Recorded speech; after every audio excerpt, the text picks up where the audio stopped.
Hey mga brods, eto na nga, SMB Taps, eto pong si Toras Jogela dito from Lithuania. Mga kabrods, 6'8" po ito na big man or power forward or small forward mga brods. At dito na nga ay galing itong CB Jonova Labas Gasprinai BC Vienna, kung saan ito ay naglalaro sa Lithuanian Basketball League mga kabrods. So malakas din naman ito pong si Toras Jogela mga brods. Yun nga, sa lahat-lahat nga rin ng import dito sa PBA, ito pong si Toras Jogela, parang hindi ito masyadong high profile na import. So exciting ito dahil ito pong kinuha ng SMB, hindi man ganun kakilalang import. Dahil yung pinaglaruan na nga nito ay puro liga lang din sa Lithuania mga kabrods. Parang dito lang din, PBA lang din. Tapos mga awards din nito dalawa lang din sa mga na-research din natin. Latvian League All-Star noong 2017, tapos huling pinaglaruan nito sa national team sa Latvia ay doon sa FIBA Europe Under-16 Championship. MVP siya doon noong 2009 pa yan mga kabrods. Bata-bata pa siya. So may future rin talaga siya dati mga brods. Pero ngayon 31 years old na siya. Hinog na talaga mga brods. Veterano na, at kung maglaro dito sa Latvia ay mama na mga kabrod. So yun nga, kung makikita nyo rin naman sa mga highlights nito, good blocker at magandang blocker talaga. Ito pong si Toras Jogela mga kabrods, kung saan makikita nyo rin yung athleticism niya. Sa height niyang 6'8", talaga marami itong mapapahirapan na import dito sa PBA. So hindi rin naman basta-basta yung mga Latvian mga kabrods Euro style yan. Diba? Nakakalaro rin natin ito ngayong FIBA Olympic Qualifying Tournament, diba? Kung saan natalo ni Coach Timon at ng Gilas Pilipinas yung world's number 6 na Latvia. Talagang hirap na hirap tayo, pero natalo natin yan at na-history natin yan mga kabrods. Pero hindi kasali doon.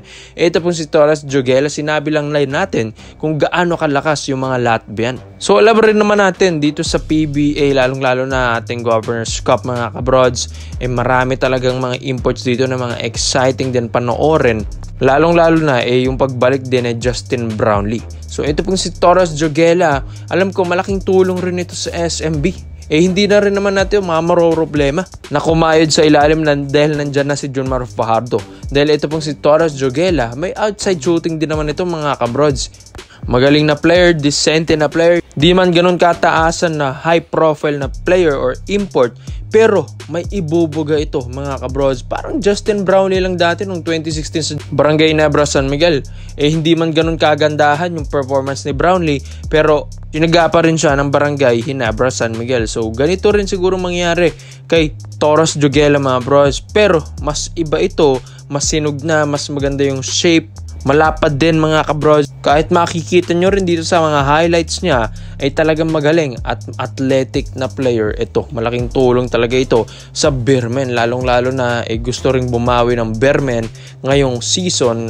Dahil syempre ang Meralco Bolts yung nakakuha nga ng kampyonato last season mga kabrods. So sa import siguro sila babawi. So may shooting ito, maganda yung footwork sa ilalim. Sa height niyang 6'8", makikita nyo rin naman sa mga highlights niya na mabilis-bilis na siya dyan mga kabrods. So magaling na player ito, Euro style ang laro, talagang pass first din ang mindset din ito ni Toras Jogela.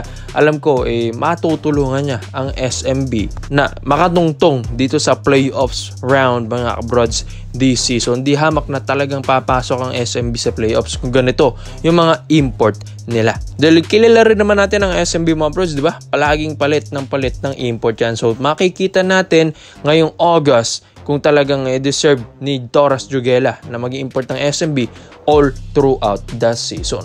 Kaya komento mo lang po yung mga brods at isa natin yan. So dito naman po tayo sa kabilang balita naman natin mga kabrods. May balita nga po tayo dito po kay Terence Romeo. Lalong-lalo na dito kay Mr. Snow Badua. Dahil sinabi nga ni Mr. Snow, nakikita ko sa aking bolang kristal na maghihiwalay na sino mga idol nyo, Terence Romeo and Kate Jimenez. Pero sasama sa idol nyo na si Terence. Bear ko na ba sa inyo? So mga brods, yun nga, pinost din ni Mr. Snow Badua na ito pong si James Yap says Terence Romeo has what it takes to be next PBA poster boy. At yun nga, marami ring mga ibang post. Ito pong si Mr. Snow Badwa na bagay nga daw na maging model din ng pabango. Ito pong si Terrence Romeo. So yun nga, obvious din mga bros na Blackwater Bossing ang pwedeng puntahan ni Terrence Romeo dahil pabango yun. And nandun pa si James Yap. So mga bros, alam ko maraming tradings na ang nangyayari ngayon. And yun nga, naiisahan na rin ito pong si Terrence Romeo at isasali nga doon nila sa package ito pong si Kit Jimenez. So medyo mabigat-bigat itong move sa SMB dahil si Terrence Romeo hindi rin naman basta-bastang player or point guard nila yon mga kabros, dahil nag-average last season si Terrence ng 11.6 points per game, 1.8 rebounds per game, and 3.4 assists or 3.5 assists per game. Di biro yung 11 points per game or halos 12 points per game na Terrence Romeo mga kabros, dahil pag nag-init ito ay inaasahan talaga ito ng SMB. At kung yun nga, kung nag-aalat sina Perez, sina Junmar, they will go to Terrence Romeo. Kaya nga malaking bagay na meron kang scoring or former scoring champion sa iyong koponan.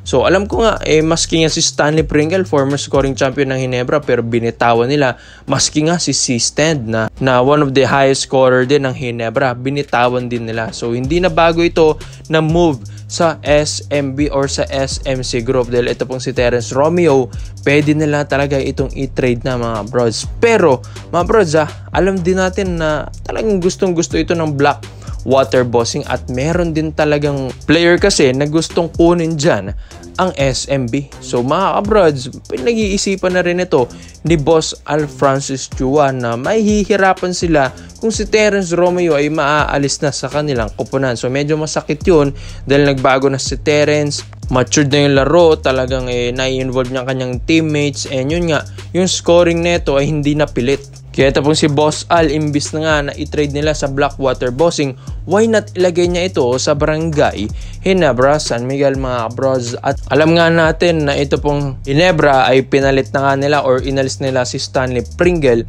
pero nakuha nila yung Stephen Ho tapos yung RJ Abarriento sa draft. Syempre, hindi pa rin yun sapat na isa yun sa mga pagiging point guards nila mga bros. So gusto nilang kunin si Terrence Romeo as one of their veterans na point guard dito sa Ginebra dahil si L.A. Tenorio nga, ayun nga mga bros, may edad na at hindi na rin siguro tatagal ng mga ilang years pa sa PBA.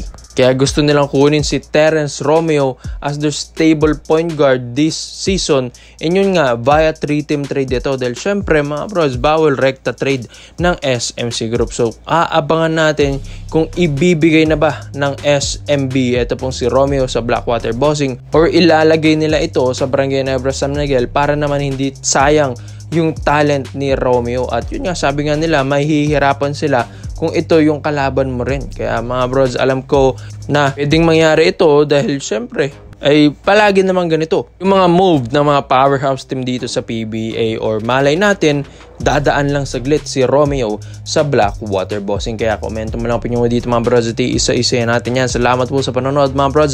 This is Overrated Highlights mo lang. I'm out.